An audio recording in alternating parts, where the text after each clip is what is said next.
Hai semua.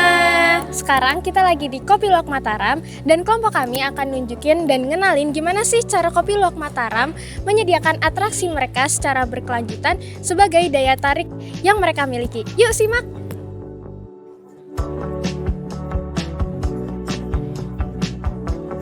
Sebelum melihat langsung proses pengolahan kopi luwak, kelompok kami berkesempatan berbincang dengan Mas Gilang, yang merupakan anak dari owner Kopi Luwak Mataram, untuk mendapatkan penjelasan lebih lanjut mengenai upaya keberlanjutan yang mereka terapkan.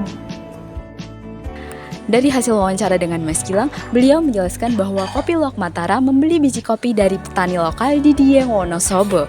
Prosesnya sangat berkelanjutan karena hewan luwak diberi kebebasan untuk memilih dan mengonsumsi biji dari buah kopi terbaik di alam.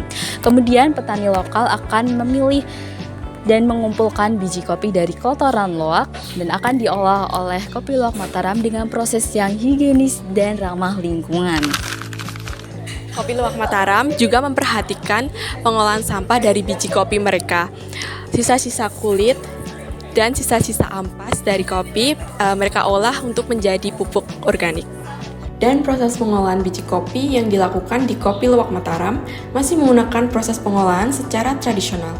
Mereka menunjukkan proses-proses ini secara langsung kepada para pelanggan. Selain pengolahan biji kopi secara langsung, Kopi Luwak Mataram juga menunjukkan wujud asli dari hewan luwak kepada para pengunjung. Tidak hanya melihat, para pengunjung juga bisa berinteraksi langsung dengan luwak dengan cara memberikan makan.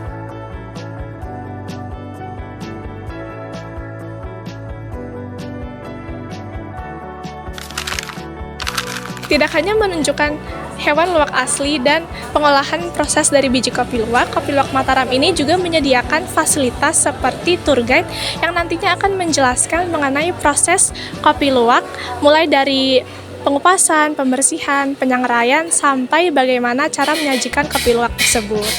Bijinya ada di dalam perut, ada natural fermentasi dari perut luwak, keluar menjadi pupuk, dan pupuknya kita produksi sebagai kopi. Dan ini Kopi Luwak Mataram tidak hanya menarik wisatawan lokal, tapi juga mancanegara. Untuk memudahkan transfer ilmu dan pengalaman, mereka menyediakan guidebook dan staf multilingual yang fasih berbahasa Inggris dan bahasa asing lainnya. Semua atraksi yang disajikan di Kopi Luwak Mataram mampu membuat mereka bertahan menghadapi masa-masa pandemi COVID-19 yang seperti kita tahu banyak pengusaha yang mengalami krisis ekonomi pada pandemi tersebut. Kopi Luwak Mataram berhasil berinovasi dengan mengubah konsep restorannya menjadi konsep tradisional Jawa. Kelompok kami menyarankan agar Kopi Luwak Mataram lebih banyak bekerja sama dengan komunitas lokal dan agensi-agensi tour and travel.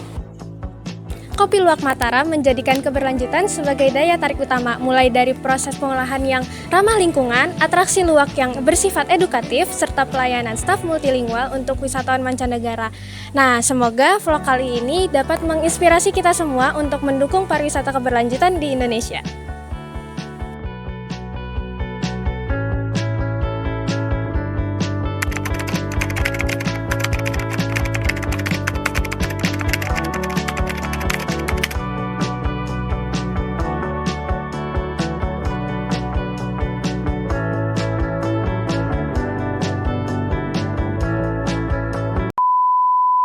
coba apa?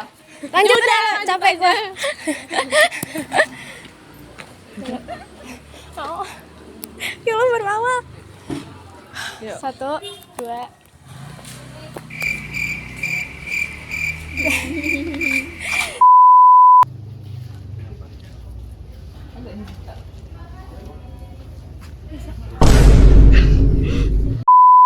Mataram ini membeli biji kopi dari petani lokal di Dieng, Wonosobo.